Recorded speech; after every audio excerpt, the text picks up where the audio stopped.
inimbestigahan lang ako, nagtanong lang sila. Ayun, nagtanong lang sila, sinagot ko naman yung mga tanungan nila. So walang ano na pwede lang akong kasong kasi sinagot ko yung mga question sa akin, lahat ng mga sinagot ko. So wala silang karapatan na kasuhan nila ako kasi sinasagot ang mga katanungan nila. So ipapatawag pa tayo ulit. Pero huwag kayong mag-alala, patuloy lang tayong lumaban. Hindi nakakahiya sa atin na mamatay tayo, makulong tayo dahil sa pakikipaglaban natin sa mga politikong magnanakaw. Mas nakakahiya yung mga politiko na binoto ng maraming tao para maglingkod, yun pala ang ginawa niya, magnakaw. Nilang makamtan. Kaya hindi po tayo papayag, hindi po tayo titigil, hindi tayo mananahimik at hindi pwedeng maging bulag-bulagan sa nangyayari sa ating lipunan. Kung hindi natin kayang ipaglaban ang bansa natin, sino ang makikipaglaban para sa atin? Hindi tayong ipaglalaban ng mga dayuhan. Ang ordinaryong Pilipino ay madali nila damputin, madali nilang panagutin kahit walang ginagawang kasalanan. Yung iba dyan gusto lang ng accomplishment, magdadampot na lang ng basta-basta. Kaya ngayon, bilang ugong-ugong na paupuin daw ng Ombudsman, si Boying Rimulya ay ating tinututulan. Hindi po tayo papayag na siya ay maupo sa Ombudsman. Ngayon po, kasalukuyan kahit ang ating Senado ay nagkakagulo. Dahil sa mga nangyayari sa kagagawan ng pinakapunot-ulo nito, walang iba kundi si Marcos. Tandaan po natin, walang Diskaya kung walang Saldico. Walang Saldico kung walang Martin Romualdez. At putang ina, walang Martin Romualdez kung walang Bongbong Marcos ngayon. Mas mabilis padalhan ng subpina at waran ang kagaya nating mga ordinaryong Pilipino kaysa dun sa mga putang inang magnanakaw gaya nila Martin Romualdez, nila Saldico. Saldico, Martin Romualdez, BBM, kung inaakala mo na mapapatahimik mo ako dahil sa warrant of arrest o subpina, nagkakamali ka dyan. Hanggat buhay ako, kahit nasa loob ako ng kulungan, biipiray ko pa rin kayo mga politiko, kayong mga magnanakaw kayo. Tandaan nyo yan. Yan si Rimulya, hindi yan pwedeng maging ombudsman. Kasi bayaran yan at tupa si Boying Rimulya. Hindi pwedeng maging ombudsman ng isang politiko o isang bayaran gaya ni Boying Rimulya. Tapos papaupuin ko sa ombudsman si Rimulya. Para ano? Para wala nang humadlang sa lahat ng plano nilang pagnanakaw sa kaban ng bayan. Mapapadali ang pag-impeach kay Sara. Mapapadali ang lahat ng pagnanakaw nila. Yan ang plano nila kung bakit gusto niya magpa-appoint dyan sa ombudsman. Yan si Rimulya. Pagnanakaw yung tuta na yan eh. Ngayon, kung ikinakala nyo na mapapatahimik nyo ko dahil sa mga subpina na yan, dahil sa mga warrant na yan, nagkakamali kayo. Eto, nandito pa ako, hindi ako nagkulong. Yung mga loyalista, mga basher dyan, sinasabi niyong Himas Rias, hindi ako maghihimas ng Rias. Okay? Oo, Himas cellphone. Hindi ako maghihimas ng Rias na yan. Ba't ako makukulong? Hindi naman ako magnanakaw. Aba! Diba? Ang bilis nilang na-trace kung nasaan si Alice Guo noong hinahanap nila. Diba? Ang bilis nilang mahanap si Kibuloy. Ang bilis nilang ninakaw si PRD. Pero bakit ang hirap ipakulong at ipatawag si Saldico, Martin Romualdez at ang mga iba pang politikong magnanakaw? Yan. Diba? Tapos ako ipapasubpinan nyo, magnanakaw ba ako? Pero kahit gano'n, nagpapasalamat pa rin ako sa DIDG kasi kahit papano CIDG. CIDG ba? Yeah. CIDG. Kahit papano, nagpapasalamat pa rin ako sa kanila. Isang karangalan sa akin na ipatawag ako, isang karangalan sa akin na makulong ako dahil sa pagsasabi ko ng katotohanan. Hindi nakakahiya sa isang tao na makukulong o mamamatay dahil sa pagkikipaglaban niya para sa kanyang bayan at sa kanyang karapatan. Pero nakakahiya na tumakbo kang politiko, wala kang serbisyo kung hindi pagnanakaw lang ang ginawa mo. Yan ang nakakahiya. Mabuhay ang Pilipino! Mabuhay! Mamatay ang magnanakaw! Mamatay! Yan. Sino pa? Wala dito. Kakain muna po kayo. Gutom na po. Pakain mo na, pakain Kapi lang ang nainom ko. Maraming salamat sa taga DIDJ kasi kahit pa paano, binigyan niyo ko ng kopi. Maraming salamat sa inyo. Kain ka muna. Babuhay tayo. Kain muna. Saglit lang daw, saglit lang. Mamaya na lang po. Thank you everyone. Maraming salamat. Tektahan itong tatlong mga buhaya na magnanakaw sa gobyerno. Tama. Yan yung purpose kung bakit niya gustong makuha itong ombudsman na posisyon. Yan po. Di tayo pumapayag na siya ay ma-appoint sa ombudsman. Bakit natin naayahan ang isang katulad niya na maging ombudsman? Alam naman natin na kahit apo nila, anak nila, nandyan sa political dynasty. Nandyan sila lahat sa gobyerno at sumusunod sila sa hamon nilang magnanakaw. Kasi si BBM at ng mga iba pang magnanakaw na politiko. Kaya tayo ngayon ay naririto upang inipresenta na tayo ay tutol at hindi tayo pumapayag na si Rimulya ay maging ombudsman sapagkat alam na natin kung ano ang purpose nila, kung bakit yan ang gusto nilang ilagay sa ombudsman para ang kanilang mga sariling interest at pagnanakaw ay matakpan at hindi malaman ng sambayan ng Pilipino. Unang-una sa lahat ng purpose nila kung bakit gusto nilang ipaupuin sa ombudsman. Kasi ang ombudsman, yan ang dapat mag-imbestiga kay Saldico, Martin Romualdez at iba pang mga politiko na sangkot sa nakawan sa gobyerno. Hindi ang House of Representatives, hindi ang mga senator ang dapat magpatawag at kumimbestiga sa mga politiko na sangkot at may kinalaman sa nakawan sa gobyerno. Sino ang dapat mag-imbestiga sa kanila? Yang ombudsman na yan. Kaya yan ang dahilan kung bakit yan si Rimulya ay gusto niya siya ang mamuno sa ombudsman para pagtakpan ng amo niya at mga ninako nilang pera. Pangalawa, pipigilan nila si VP Sara Duterte na tumakbo sa pagka-presidente ngayong 2028 kasi takot sila na pag sila ay nawala sa posisyon, sila ay nawala dyan sa mga paamo nilang mga asong kulol na aso ng gobyerno, lahat sila ay makukulong. Kaya yan yung dahilan kung bakit gustong-gusto nila at atat na atat silang ipa-impeach si VP Sara. Ang tanong, bakit ang bilis nyo na-trace at nahanap si Alice Go? Ang bilis nyong nahanap si Kibuloy? Ang bilis nyong pinakulong at dinala sa Netherlands si Duterte? Bakit ang mga magnanakaw na politiko ilang buwan na ang nakakalipas ng investigasyon ng mga iyawa at putang ina ng House of Representatives? Bakit wala pa rin napapanagot at nakulong?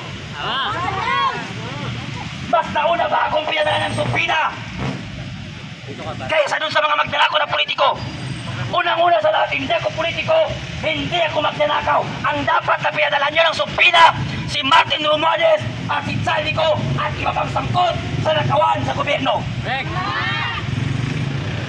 Kaya naghihirap ang Pilipino dahil sa mga politikong namumuro sa atin na walang ginawa kung hindi magnakaw at magpakasarap sa kaban ng bayan. Kaya ngayon kami ay naririto at humihingi kami ng tulong at saklolo dito sa Supreme Court na sana huwag ninyong ayahan o pagbigyan na si Boy Rimulya ang asong kulol ng gobyerno at bayaran ni BBM ay hindi maupo sa ombudsman. Tutulan ba natin ito? Yes! Tumututol ba tayo? Yes! Tayo ay hindi papayag sapagkat alam na natin kung ano ang kanilang gusto at kung ano ang purpose nila kung bakit yang si Boying Rimulya ang tuta ay gustong-gusto niyang maupo dyan sa ombudsman. Ang Comelec hawak nila, ang Congress hawak nila, ang Senate hawak nila, pati ba naman ang ombudsman hahawakan ninyo? Para ano? Para kayo ay magharian? Para ano? Para pagtakpan ng mga nakawan na nangyayari sa gobyerno? Ilang tagapagsalita na ng mga Pilipinong mahihirap ang nakulong. Pero bakit yung mga magnanakaw hindi nakukulong?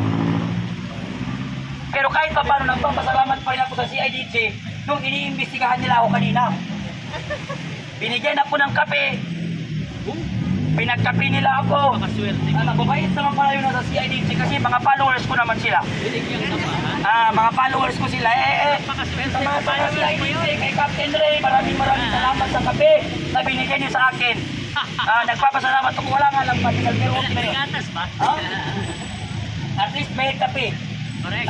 Nakakapagtaka lang, nakakalungkot lang. Hindi, sa totoo lang, yung mga politikong magnanakaw, yung mga mukhang burat na magnanakaw ng politiko, wala sana kami rito sa kalye, wala sanang magrarali kung nasa matino kayong pag-isip at kung may nagagawa kayo sa ating bansa. Hindi kailangan ng Pilipino magrali. Pero bakit tayo nandito at nagrarali? Dahil ang mga namumuno sa atin ay walang konsensya at pagmamahal sa bawat Pilipino. Nakita niyo yung bata na 15 years old na namatay? Nakita niyo yung grade 10 na batang namatay sa rally noong September 21? Napakaraming pangarap sa buhay ni hindi man lang nakapag-moving up pero namatay siya dahil sa pakikipaglaban niya sa kanyang kinabukasan. Namatay siya dahil sa panindigan niya at prinsipyo niya. Pero hanggang kailan pa matututo ang mga politiko? Sana maisip ninyo na sa bawat pisong ninanako ninyo, pangarap ng bawat Pilipino ang inyong pinapatay. Tama, mali? Tama! O, sana yung next speaker. Pumunta na rito. Naubos na ang boses ko sa CIDG. Oo. Baka susunod, hindi na sabihin na niya padala sa akin. Baka warrant, pag hindi pa rin umubra ang warrant, baka shoot to kill. Pero wala namang problema, kaya malawak ang lupa. Pag hindi kami magkita-kita ni Martin Romualdez dito, sana sa impyerno magkita tayo, palbakwain namin kayo ng mga putang ina nyo. Alanin mo, nagpapakasarap ang mga anak niya. Ang anak niya na doon, 10 million every month ang pinapadala. Samantala yung mga estudyante dito, walang makain, binabaha. Tapos sasabihan pa ni Tela Alonte, wala kaming utang na loob sa mga Pilipino, yawa. Bramo, panty mo, napkin mo, pati bahay mo, pera ng taong bayan yan. Kaya sana magkaroon ng utak ang mga namumuno sa atin pati ang kanilang mga anak. Thank you very much. Okay, magandang hapon po sa atin lahat. Makita nyo naman ang aking pagmumukha. At dito na naman sa harapan upang tayo'y manawagan sa ating kataas-taasan na Korte Suprema na sana sa tulong nila ay haharangin nila ang pagpapaupo sa isang kriminal para mamuno sa ombudsman. Alam naman natin kung ano ang motibo nila kung bakit ipapaupuin si Boying Rimulya sa ombudsman para maprotektuhan ang mga kaalyado nilang mga magnanakaw sa politiko. Gusto nilang mapawalang sala sila Saldico, Martin Romualdez at una sa lahat itong Presidenteng Bongbong Marcos, sapagkat walang nangyayaring nakawan sa administrasyong ito kung walang kinalaman ang walang kwentang Pangulo sa ngayon. Tandaan po natin, kaya nagkawatak-watak, nag-aaway-away ang mga Pilipino dahil sa kagagawan ng mga politiko. Ngayon naman, para sa ating mga kapulisan, kami nagpapasalamat sa inyo sapagkat pinabantayan nyo kami. Tama yan, kasi yan ang sinumpaan ninyong salaysay. Pero tama din itong ipinaglalaban namin para sa inang bayan. Karapatan din namin na magsalita at iparating ang boses ng ordinaryong Pilipino na tama na, sobra na. Tama ng paggagahasa sa kaban ng bayan ng mga politikong ating ipinahiram ng mandato. Yung mandato na pinahiram natin pansamantala ay nais natin bawiin upang makamit natin ang tunay na kalayaan ng ating demokrasya. Sapagkat hanggat nariyan ang mga politikong magnanakaw na yan, kahit ngayon kami nagrarally dito, yung mga magnanakaw na yan ay gumagawa pa rin ang paraan para magnakaw ng magnakaw sa kaban ng bayan. po natin, hindi maghihirap ang Pilipinas kung walang mga politikong magnanakaw. Hindi tama ang sinasabi nila kaya mahirap ang mga Pilipino dahil tamad. Ang katotohanan kaya naghihirap lalo ang mga ordinaryong Pilipino dahil sa mga politikong magnanakaw na nais takpan ni Boyeng Rimulya pag siya'y naging ombudsman. Kaya ang panawagan namin sa Korte Supremang nito, sana po ay gumawa tayo ng paraan upang maharang ang pag-appoint kay Boyeng Rimulya sa ombudsman. At alam naman natin kung ano ang gagawin niya sa ombudsman. Yan ay saraulain lamang para patakpan ang mga pagnanakaw ng kanyang mga amo. Sapagkat si Boyeng Rimulya ay isang tuta ng mga politiko na naging sunod-sunuran kapalit ng pera na tinatakap sa kanyang mata, na pera ng taong bayan, na dugot pawis ng pinagtrabahuhan bago pa man dumating ang sahod ng mga ordinaryong Pilipino ay kinakaltas na ang buwis at taxes na ninanakaw na mga wala hiyang politiko. Kaya po, sa ating ginagalang-galang na Korte Suprema, kami nananawagan sa inyo, gawan po ninyo ng paraan, magtulungan tayo upang maharang ang pag-appoint kay Boyeng Rimulya sa ombudsman. Hindi po papayag ang sambayan ng Pilipino, sapagkat pag nangyari yun, patuloy lamang ginagago ang mga ordinaryong Pilipino habang sila ay nagpakasasasa sa kaba ng bayan sa pinaghihirapan ng mga ordinaryong Pilipino. Hindi po tayo papayag na patuloy silang magnakaw sa kaba ng bayan habang ang mga ordinaryong Pilipino ay lubog na sa baha ang kanilang mga bahay, namamatay sa mga sakit dahil nakapila sa ospital na dapat may pera na gobyerno ang ginagamit dyan. Huwag ninyong gamitin ang Intel Fund para subaybayan kami nakikipaglaban para sa bayan. Mga putang ina kayo! Gamitin ninyo ang Intel Fund na yan para subaybayan ang mga politikong magnanakaw. Sila ang ulihin ninyo, hindi ang mga ordinaryong Pilipino. Tandaan ninyo, nasaan ba ang loyalty ninyo? Nasa konstitusyon o sa kaba ng bayan? Tandaan ninyo, sinumpaang salaysay ninyo na protektahan ninyo ang sambayan ng Pilipino. Pero ang sambayan ng Pilipino ay naghihirap dahil sa kapabayaan ng ating mga gobyerno. Dahil sa kapabayaan ng mga putang inang mga politiko. Kaya mga kababayan, huwag kayo matakot, magsalita kayo, panahon na upang ilabas ninyo ang inyong galit at sama ng loob sa mga hayop na politikong na ating binoto. Tama.